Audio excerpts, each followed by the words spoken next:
Hi, I'm Father Kenneth Metz. I'm a retired priest here at All Souls Catholic Church in Sanford, Florida. I'm standing at the 12th station in our Way of the Cross here in the parish. There's an interesting story behind this. When they built this church 11 years ago, they were saying, where do we get all the things we need in the church? And they found that there was a parish that had closed. And these were the Stations of the Cross taken from that parish.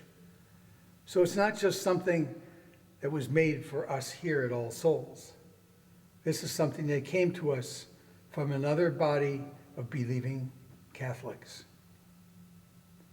Good Friday, such an important day of the year. Where does the word good come from? Well, there's a number of theories. One theory is what I learned in catechism class. In fact, this is the way it was talked about in the Baltimore Catechism. It said it was good because it was good for us. Jesus laid down his life so that you and I could live forever. But there's no real historical background to that one. Another explanation that's given is that this was a corruption of the possessive gods, not plural gods, but something belonging to God, that this was his Friday. But again, there's nothing that backs that up historically either. Perhaps the best understanding is that it's a corruption of the word holy. The ancient form of holy was good. And so that's probably what this is, and that's what we find in other languages. Viernes Santo, Good Holy Friday in Spanish. So we have Holy Friday. It's a day which is central to our salvation. How this was celebrated down through the centuries varied a little bit, not much. Back in the Apostolic Constitutions, we read that this was to be a day of quiet, a day of mourning, a day of trying to enter into the pain and suffering, recalling that pain and suffering that Jesus endured for us. People wanted to go to communion, and that's kind of an interesting thing that happened to Good Friday down through the years. Times when they could go to communion, sometimes when they couldn't.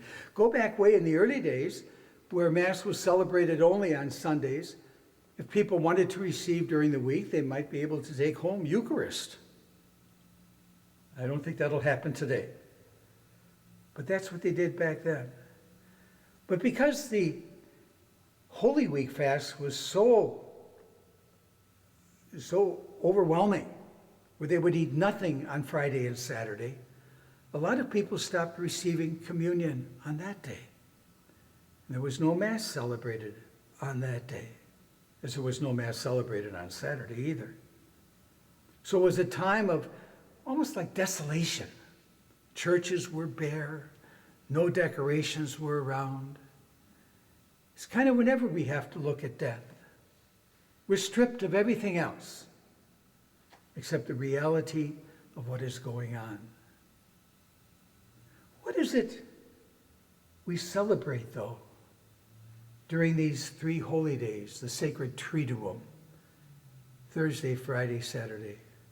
What are we really celebrating? I think most of us would say that we're celebrating a commemoration of Jesus at the Last Supper, or a commemoration of Jesus on the cross, or a commemoration of Jesus rising from the dead. And perhaps we also might, along with that, we might assume that these liturgies are kind of reenactments of what was going on.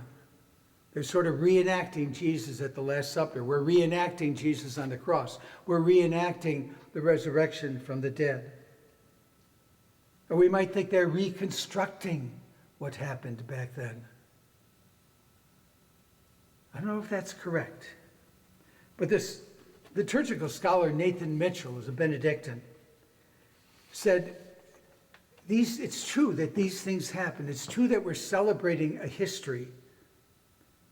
But is history what we celebrated? Well, in a way, yes, of course. We're celebrating something that happened back then.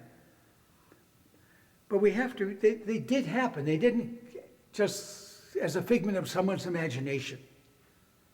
These are things that happened in a tiny little backwater province in the gigantic Roman Empire that was at that time filled with political upheaval.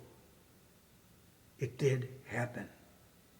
But Mitchell says that because these are historical events that happened back then, they happened once and for all.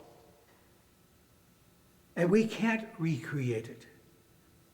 It's impossible to redo what was done before. And he says what happens is we've moved from just remembering what happened, moving into a more than a memorial, into a mystery. And remember, mystery, when we're talking about mystery here, I'm not talking about solving a mystery like a crime novel or something like that. No, we're talking about something which we know is real, we know is out there, but it's something we don't grasp totally.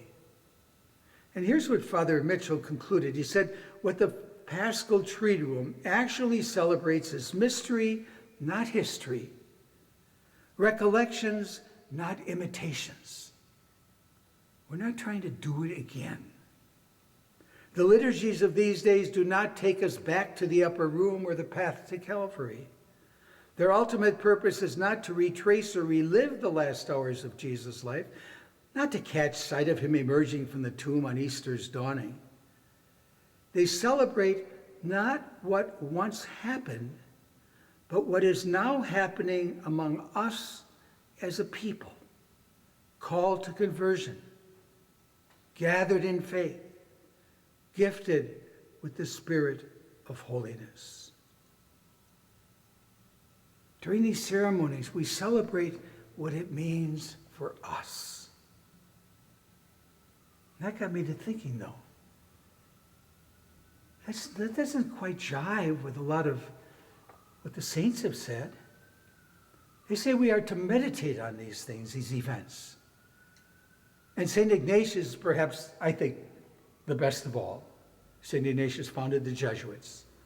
But in his spiritual exercises, which is a 30-day retreat if you do the full thing, he talks about at various times during the day where you read a scripture and you try to get into that scripture as best you can. If you're with Jesus out on the Sea of Galilee, you're smelling the salty air. If you're out in Galilee, you also be looking for where are the fish. You'd be seeing the people throwing their nets into the sea. You'd be trying to listen to what Jesus said. Do not be afraid. Remember, in the middle of the storm. Other times, perhaps when you are meditating or thinking about what happened at the multiplication of the loaves and fish. Or you're trying to put yourself on Calvary. What does it smell like? What are you hearing? What are the soldiers saying? What are the people saying? What are the people crying out? What are the people that hate Jesus crying out? What are the people that love Jesus doing? To be is part of that. And the saints all said this so that we could enter into, in a very special way, our place in salvation history.